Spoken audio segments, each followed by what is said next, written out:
Hi folks, Crystal here, Nurse in the North. Today's video is going to be a book review, I guess, of sorts.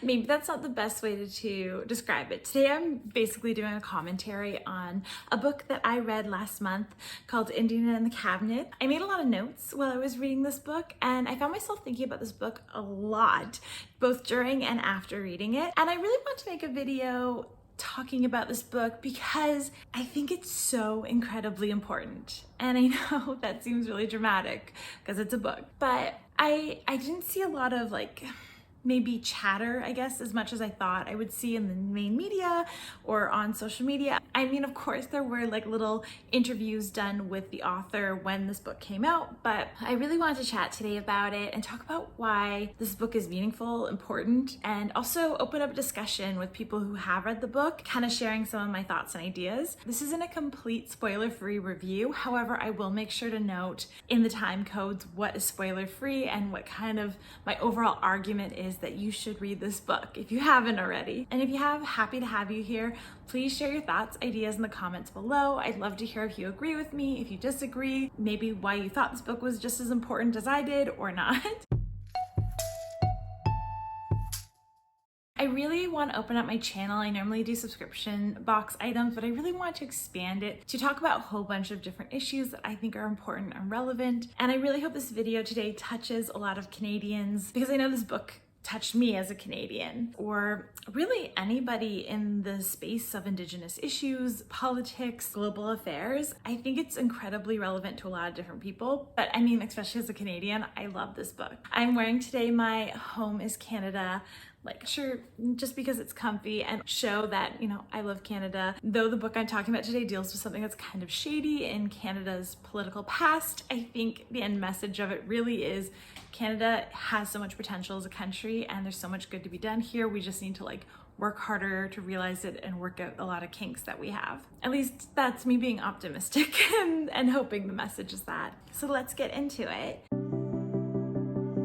Indigenous in the Cabinet was wrote by Jody Wilson-Raybould, who is Canada's previous Minister of Justice and Attorney General. So the book Indigenous in the Cabinet came out in September of 2021. This book was published by HarperCollins. You can buy it, I believe, from any bookstore, and probably it's been out, now that it's been out 2 months, there might even be a used copy. I personally went for the Audible version. I like to listen to my books, which some people do not count as reading. I do though. This is a substantially long book. It was over 12 hours on the audio version. This book is classified as nonfiction, and I also saw it classified in different bookstores as Indigenous or as women-led nonfiction, so just depending. I thought it was interesting this book wasn't published with an Indigenous-based print house and was with a big name publisher like Harper's and Collins, but I imagine that book deal was quite lucrative as a result then for Jody Wilson-Raybould. Interesting enough, I didn't realize this is not Jody Wilson-Raybould's first book. In fact, she wrote a book of speeches that is called From Where I Stand. I haven't read it, but I imagine it would be interesting for anyone who loves speeches. I wonder too if there's some actual thoughts and ideas she's wrote. It would be maybe interesting to compare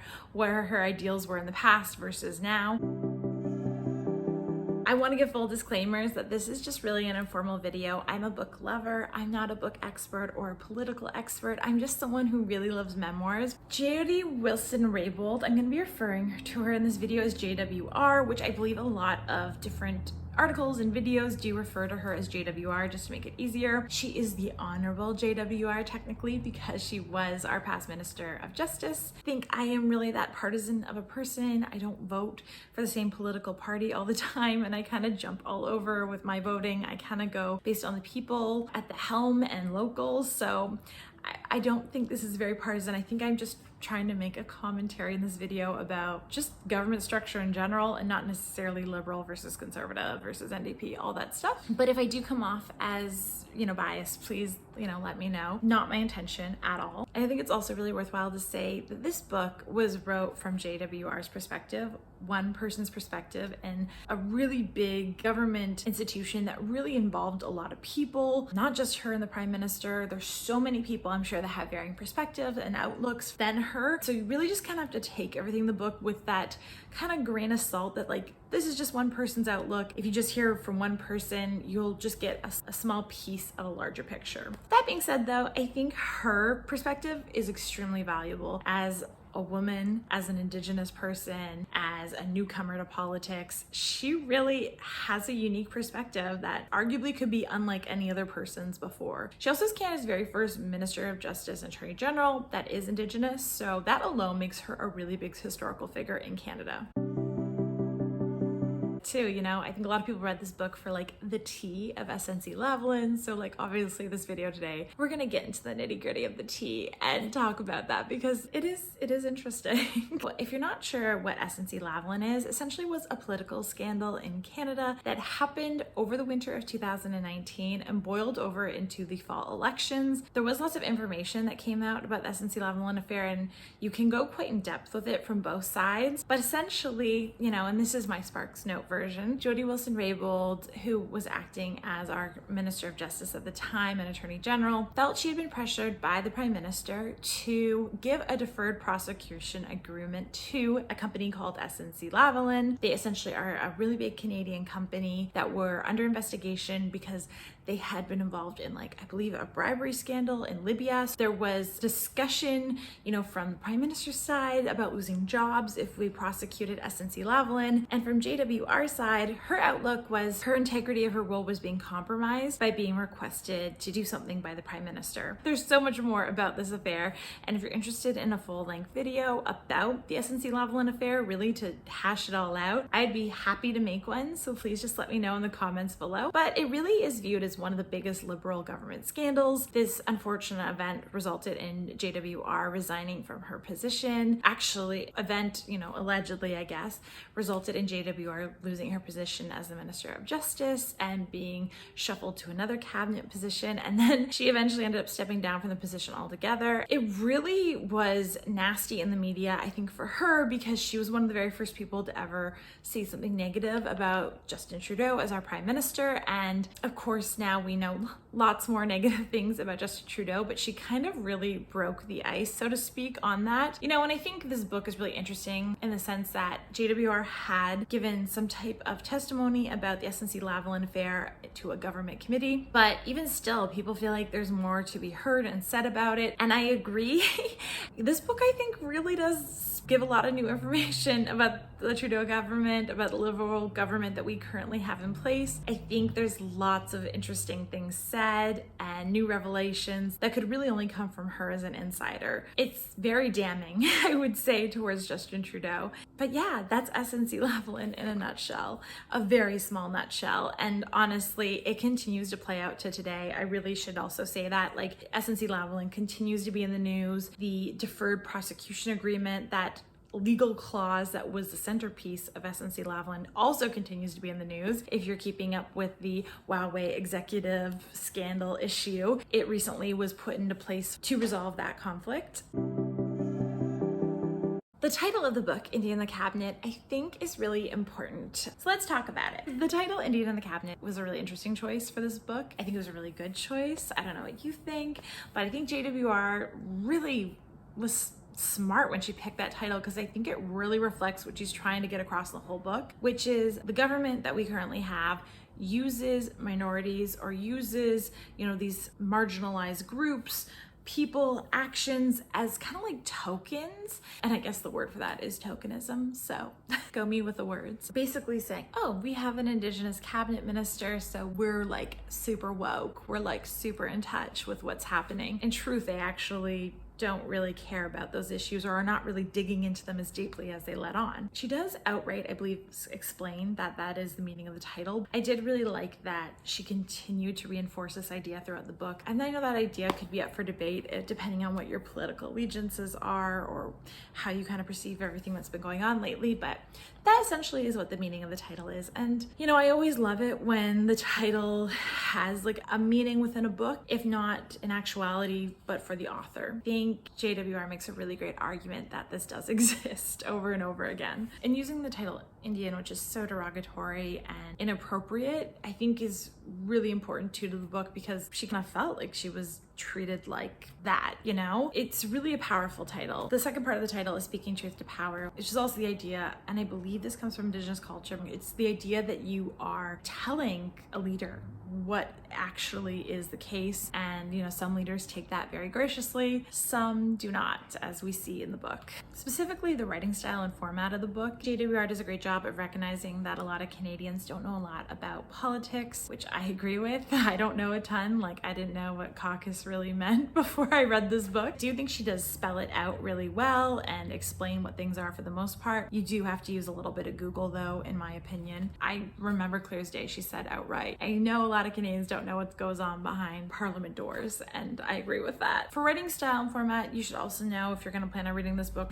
I found there was a lot of acronym use, so you definitely need to keep an eye on that. I know acronyms aren't organic for everyone in reading. Some people really like them, some don't. Just so you know, this book is filled with them. For example, PMO is used often, the acronym for the Prime Minister's office. MOJAG is a really popular acronym used in the book for the Minister of Justice and Attorney General. It's like her cute title for herself. I wish I had like a cute title too, but I know, I guess RN is my cute title. But yeah, she refers to herself as the MOJAG a lot throughout the book. Just if you're like, oh, MOJAG, you hear that in common everyday language, it's from this book probably. Throughout the book, I found the writing style fairly casual, but there's also like lots of thick implication. There's some foreshadowing in places. I felt like there was suspense, and then there also were lines you read and you're like, okay, I need to reread that because there's something deeper here that I'm not getting. Like, she's measured in how she writes. I found the very first few chapters super thought-provoking, just in how they were wrote and laid out. Just so you know, the SNC-Lavalin affair isn't jumped into about chapter 8, so you do have to wait a while for it. However, I do think the building up chapters to get there were important and necessary. I felt interested anyway, and I really forgot how much she did as the MOJAG in Canada. Everything from cannabis legalization to MAID. She really was all over the place in a really busy time in Canadian history, so it was kind of cool to go through all those things with her as well.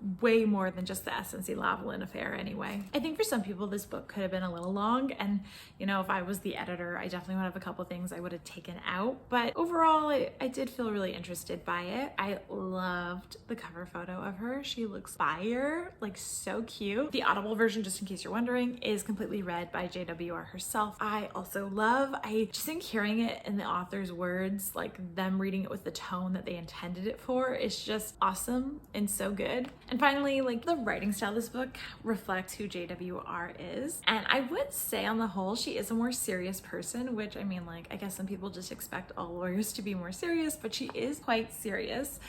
There's times she talks about like whimsy and like people trying to like connect and joke with her, and she just was having none of it. So she's definitely not one of those people that's like spilling all the jokes. It's not like a laugh out loud read or anything like that. At least I didn't think so. But I appreciate that she was true to herself, and I really like got a vibe of who she was as a person as a result of her like adopting that writing style.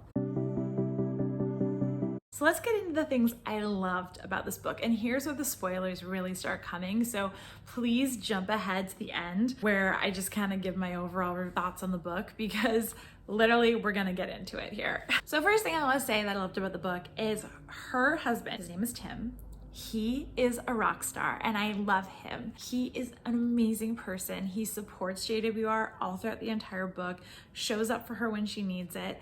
And honestly, like, I've really kind of had this discussion with someone recently in my life about having a supportive person in a very busy relationship. I don't know how to explain this. Like, when someone has a really big, important job, I believe they do need someone to support them. Like, there needs to be kind of a slower paced partner. And I think this book really speaks to that idea, because Tim makes a ton of sacrifices to be there for JWR. And as a result, you really see their relationship bloom over the book, and it's just beautiful. They seem like a really lovely couple. I also really love how JWR was super vulnerable in this book. And that's a large reason why I don't feel negative about this book at all. I feel like she gave some really personal, private experiences, like experiencing a miscarriage, that would never be disrespectful of. Yeah, that's a tough thing to talk about, and you know, talk about not being able to have children, like, that's just so hard. So I really give her props for that, and as a result of her going to that personal level, I would never bash this book, because I think, you know, this is someone's real life. You can really see that. Also, a visual thing, I felt like before I read this book that JWR had best cabinet shuffle outfit of life. Like, it was the most beautiful outfit. After reading like the meaning behind the outfit and why she wore it, I'm just like, yeah, like love it even more now. It's a power outfit. Something that comes up at the end of the book that I really loved and I think is worth hanging in the read of the book is JWR goes really into how she was portrayed in the media after the SNC-Lavalin affair and how she was kind of torn apart. There was lots of racial, sexist jokes happening by Canada's mainstream news media and just disgusting, to be honest. And it really made me realize, like, yeah, that's so true. Like, I felt like as a member of the public, she's kind of like not evil, but like, you know, she's painting Trudeau this way or that way. And I still hear people in my life sometimes be like, oh yeah, but isn't she kind of like, kind of discrediting JWR based on how she looks or based on, you know, little minor things that really have nothing to do with her credibility. And she really gets into how like those media portrayals continue to marginalize Indigenous people in Canada. And she's totally and completely right. And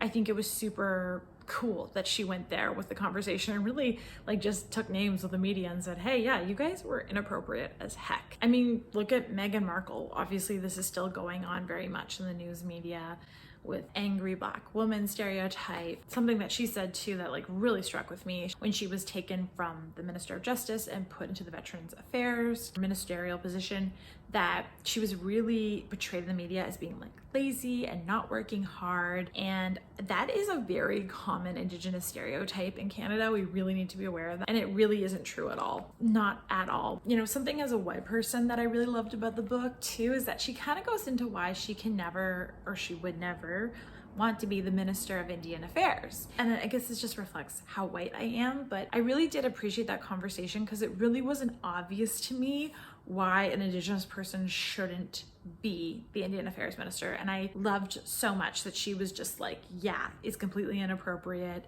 It's so disrespectful. It's like literally being like almost like portraying your entire peoples because you're reinforcing policies and government institutions that really have destroyed Indigenous culture, people's lives. Like it's just, it makes so much sense the way she explained it. And I honestly did wonder that. And now I don't. So now I get it. I think I get it anyway. And I respect it for sure. Just in case you're wondering too, one of the very first Indigenous ministers was Leonard Stephen. He came in 1976 and built his way up to become the Minister of Environment. Just so you know, that's who kind of preceded Jody in this field of being an Indigenous cabinet member. I appreciated all the conversation around Jane Philpott. JWR gets into the book around their relationship and how they both left the cabinet together and how they were both expelled from the Liberal caucus. And I really enjoyed that chat, why those two were really close, because they do seem like very different women. So I always kind of wondered how they were linked, especially when we know like Carol Bennett and JWR don't get along. It was kind of cool to see how that other relationship unfolded in a meaningful way. I almost wish there was more discussion about Jane because I do feel like in the media they were portrayed as like a duo. And Jane also, you know, experienced a loss of her seat after she became an independent where JWR was reelected. So I almost wish there was just more chat about her and Jane's relationship and the things they both experienced at this time, because I do think that storyline's really interesting. Jane Philpott, just in case if you don't remember, she was the MP for Stouffville. She's a physician. She played a bunch of roles in Trudeau's cabinet. One of the stories that I really loved in this book was about a safe. I guess when you become the Minister of Justice and Attorney General, you get a safe installed in your permanent home. And at this point in time, JWR had been living on her home reservation, First Nation at BC. And she basically tells a story about the federal government coming to deliver this safe to the reservation, and they didn't bring enough men to carry it into her house. So essentially they had to recruit the help of like locals, and she basically just like laughs because everyone on the reservation now knows she has this massive safe in her house. And I think that story is like true, right? Living in a small community, nothing's a secret. And especially if you invite people into your house to help you do it, it's definitely not going to be a secret. So I totally like related to that. I was like, yes. And it kind of does like connect how the government's like kind of out of touch with smaller town things. But anyway, another story I really loved and found out in the book was, I guess, and I'm assuming every minister has this, but she talks about how she had an arm like an arm that was like robotic, and it was in like a locked up room and guarded by a civil servant, and it basically would sign her signature. I don't know if they like program it or how it works, but it just sounded so cool. Staff need a bunch of approval to use it, so it's not something they use all the time. It seems like one of those government things that you like suspect they have, but then when you like hear about it in the book, you're like, oh yeah, that makes sense. You're like, oh, You wonder what else they have back there. And last thing I really, really loved is when the book started out, JWR mentioned that she wasn't gonna like share a lot about her life, and I was so disappointed. But then she actually does go into her life story, like growing up, you know, how she got into politics, how she started off in Indigenous politics. I love that. That is so cool, and I think that's really what makes her story as a person really special. She really came from a completely different background than anyone else in federal politics, in my opinion anyway, and I think she's just a super neat person. Got personal and really talked about those things. She went to like law school at the same time as her sister, like they did it together. Sounds like so kick-ass, and like her sister had a baby during that time, and she like talks about her first jobs, like working like with domestic violence survivors, and just really neat background information that you really can't get anywhere else but from JWR herself.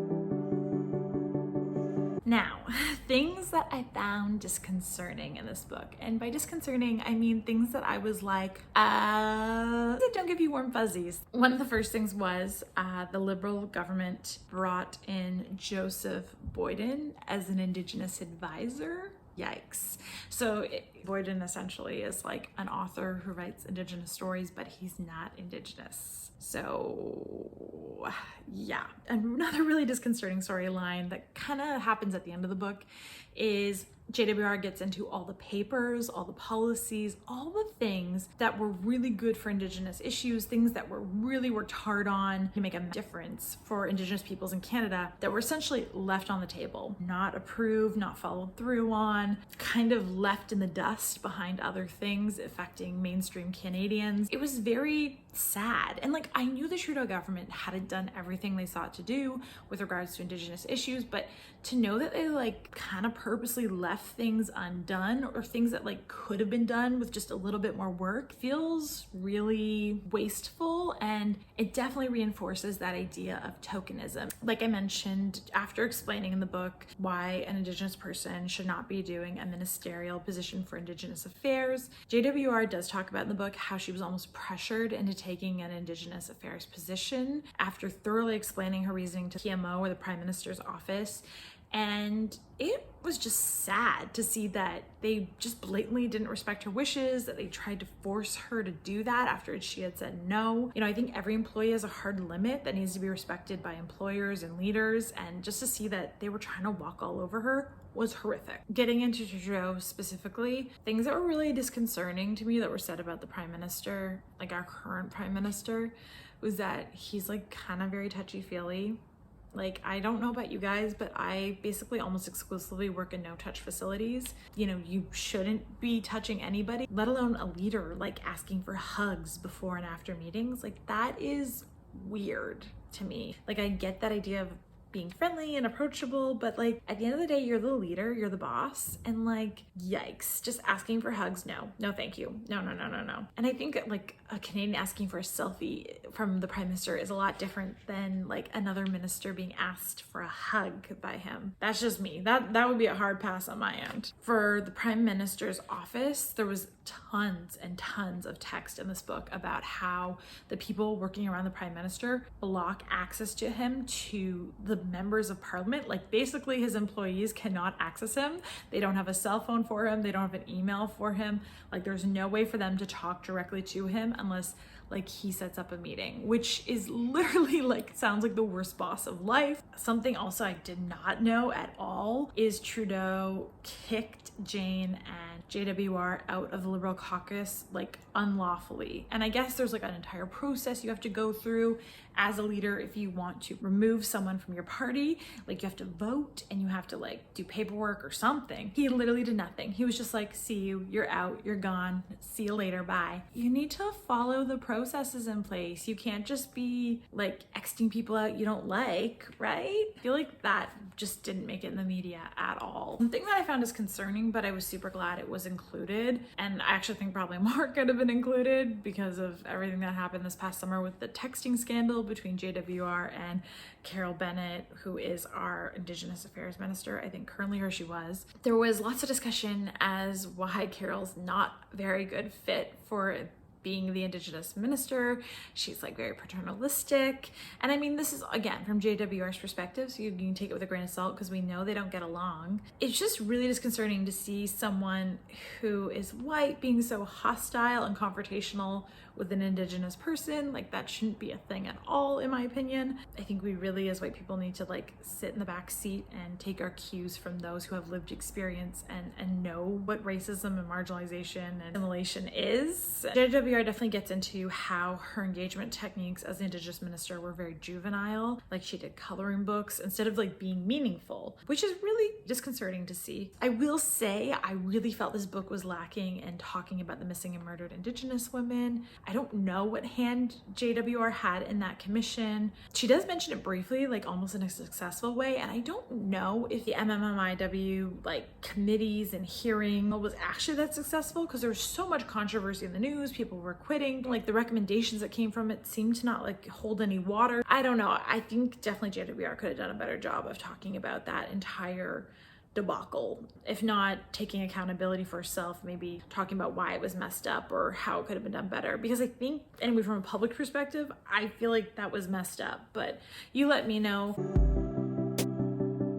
There is a line by JWR in the book about casual racism and misogyny she experienced while as a member of parliament. That is horrific. The fact that that came into a book about Canadian politics, just casual racism and misogyny, is scary. It makes me sad to read that because I don't want that to be the case. I want our country to be not any of those things, but it was something she did feel the need to say, and I believe her that she experienced those things. I think a really good example of that she gives in the book is she had brought on with her a chief of staff that was Indigenous, deserved to be there, of course, qualified, knowledgeable, doing a good job, but this person was almost chased out of her office by other politicians, by people working for the Prime Minister's office. Like, they literally dejected another person of Indigenous background from the government, like almost that they had like hit their cap on tokenism. They're like, oh yeah, we already have an Indigenous minister, we don't need Indigenous chief of staff, see you later, get out of here. Like, what? Like, that is hella racist. This was a female chief of staff, so super sexist as well. I feel like we should be celebrating people of different backgrounds who are excelling, because it's hard, man. It's hard coming from any type of background where the cards are stacked against you. And the fact that she was doing a fantastic job, I mean, what? That's crazy town to me. Things I felt let down about the book, and there were things I felt let down about. I know I've been talking really positively, but there definitely were a few things in this book anyway that I think JWR could have talked more about or done a better job about, that would have made me feel like she was being fully authentic. And this is not to come off as like super judgmental, it's just things I had in the back of my mind that I was like, yeah, I think mentioning that would have been good. So a thing that JWR does a couple times in the book is comparing Canada to the United States. And I think that just kind of put me off of the idea that she was trying to explain. I don't think as a Canadian anyway, especially with the way things are going right now, that I appreciate being compared to America very much at all. I think we are very different countries. I think the last few years and this pandemic has shown that. Those aren't the most relevant examples, being like, oh, well, if we do this, we'll end up like the States. Like, it just kind of feels a little bit like fear-mongering, and also like, again, not the best comparison. In the last chapter of the book, I think it's entitled Home and Beyond, she gets into a few political things that are kind of nitpicky. I think I just would have left those things out of the book. To be honest, I would be more interested, and I feel like she could have done a better job of explaining where she feels like she's going, because I'm interested to know, what is she gonna do? Where is she going? She talks a lot about climate change, but she hasn't really made it clear, at least to me at the end of that book, of what kind of role she's gonna have. Is she gonna start her own nonprofit? Is she gonna go work for someone else? Is she gonna be in like private business or work with First Nations directly? We don't know at the end of the book, and I would have loved to have known that. She mentions a lot of scandals, a lot of things impacting other people in the book. And I think she mentions about how she's done a lot of good work and how positive her role was, and the things she did were really good. I guess I felt like I wanted just a little more vulnerability from her from a professional side. She never talks about there being like a learning curve when she became the Minister of Justice. She never talks about any little mistakes she made. I mean, I guess she talks briefly about like she once called someone about a paper and she wasn't supposed to do that, but she didn't really paint it as a mistake. She painted it as kind of like a bureaucratic rule that was dumb. And I know a lot of leaders don't do that. I know most leaders just write a book about how they did all the right things, and usually those people are men. And maybe I'm being unfair by asking her to do the same, but I just feel like in a book that pledges to be completely honest about everything and really lay out all the facts, it would have been cool if she was just like, yeah, this was like a thing I had trouble with and I learned from it and this is how I improved. Like, she's very proud that she like elected 250 judges and like helped with the Supreme Court judge election, but she also doesn't explain that there was like, and this is again is just reported in mainstream media, that there was like some party interference maybe with these elections. Like, I don't know, there just seems to be like little gaps. And that's just one example. The judges, I mean, there's lots of times she talks about she did a really great job and did the right thing, and I'm sure if you looked into it, not everyone would agree with that. And maybe I guess at the end of the day, you just need to be proud of your own work, but I like it when people say, hey, I messed up here and I'm sorry and that could have been better and this is what I did to improve. In the book, JWR makes a comment about how she treats politics like a vocation almost, like it's something she's meant to do. It's really tied to her faiths and beliefs and her personhood. And she has a discussion with another politician about that. Basically, she comes away from that conversation really feeling like that person's in politics for the wrong reasons. They're just treating it like a job. It's not like as deeply rooted in who they are. And I guess I would just push back on that and say to her, you know, if I was talking to JWR, which I have, you know, never probably will, but talking to her, caution her on that kind of outlook. Came into nursing, I really felt the same. I felt like I'm like the best nurse because I want to help people and I want to make a difference. But the truth of the matter is there's lots of good people who do a really good job, who just treat a job like a job. And those people often are really helpful to have in a workplace because they can keep a more level head. They maybe don't get as emotionally involved in situations. They can actually like make decisions, carry out things more strategically. Not everything's a labor of love, and they can see that more clearly. Not everything has to be like virtue signaling, I guess. Yeah, what do you guys think of that? Do you think that's true or not true? I think the storyline of this book really was Maeve, younger Indigenous person, woman, is looped into federal politics kind of with this bigger sinister plan. She surprises them by fighting back, by like putting up, you know, a front, by being honorable. And I think that storyline, though probably mostly true, maybe isn't completely the truth, if that makes sense. Like, I don't know if it's as realistic as it could be. And she does mention in areas, I'm gonna be honest here, I did benefit from the Liberals picking me out here and making me their token Indigenous person. Whenever you're dealing with a real life story, I think in recognizing it's complex and doesn't follow a normal storyline more often than not makes the story like resonate more deeply with everyone. As if you're just sometimes honest and being like, hey, you know, I wasn't that naive, or I knew this probably was gonna happen, or I really was at a crossroads between going left or right, like speaking out or saying nothing. It just would come off as more honest to me, I guess. The very final thing I'll say is I was really interested in this book to hear how she handled the recording of the phone call. Because if you follow the SNC-Lavalin affair, you'll know that a big thing that came out against JWR was she had recorded a phone call unlawfully. And she really does explain in the book why she felt she needed to record the phone call. She felt scared. She felt like she couldn't trust anyone. She also talks that she had these black books that was the majority of ways she recorded everything, and this phone call was just a one-off situation, that she really did record everything by the book normally. You know, really draws a line in the sand that she stands behind that action. And in truth, she wasn't found to break the law or anything for recording that phone call. She was found to be okay and in the right.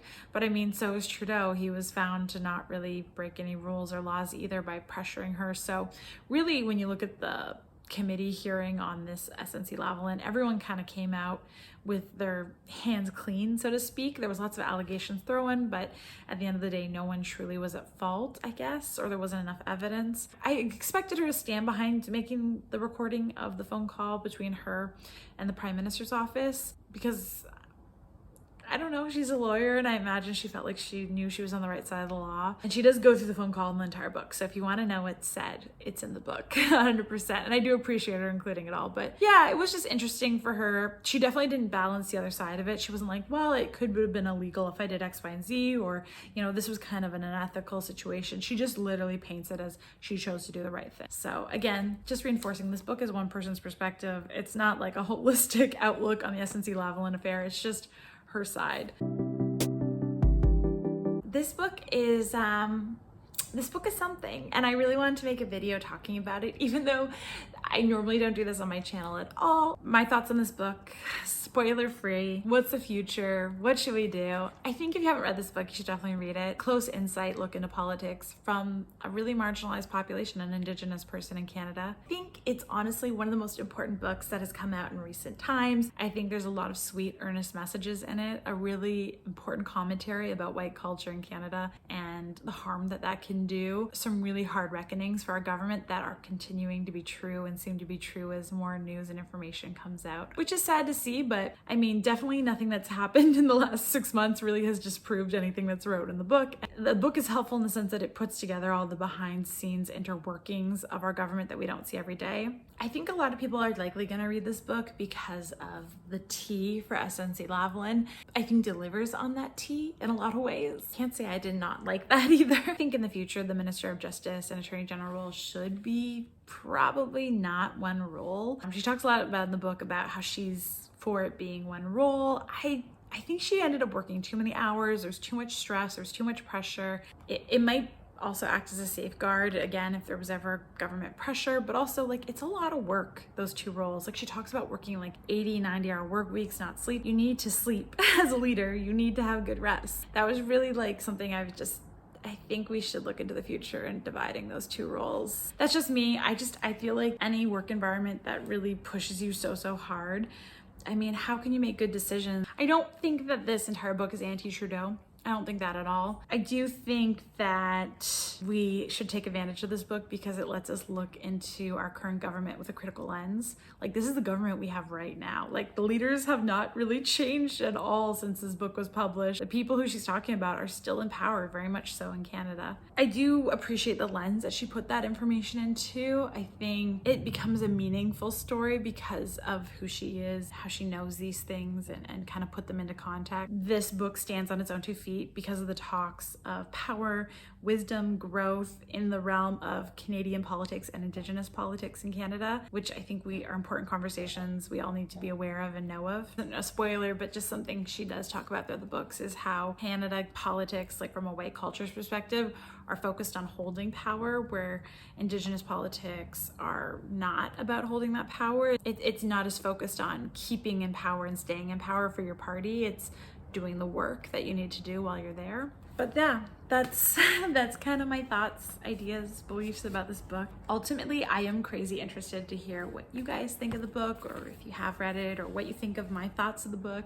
I really am looking forward to reading more books from Indigenous perspective in Canada this coming year. That's a goal of mine, and I thought this book would be a great way to start off that entire process. Other marginalized groups, you know, as a white person, it's really hard for me to put myself in the feet of other groups. I've really learned that recently. Let me know if you guys think, do you find books a good way to open your worldview, or am I going about this all wrong? Hey guys, just 2 quick editor notes. As I was making this video, I found out that India and the Cabinet have been nominated for an award. I'm sure this is not the first or the last award they'll be nominated for, but I think it just goes to show the strength of this book already. And then the second thing is, this past week, Trudeau picked out his new cabinet minister, and I just wanted to point out that I'm already seeing parallels between the story of JWR and Anita Anand. I'm really going to be watching that relationship very closely to see how it evolves in the future. It is just very interesting to see something play out again and again. As usual for my channel, please stay well, be well, do well, and we will see you incredibly soon. Thank you so much for watching. And if you're new, please like and subscribe if you like this type of content. Bye.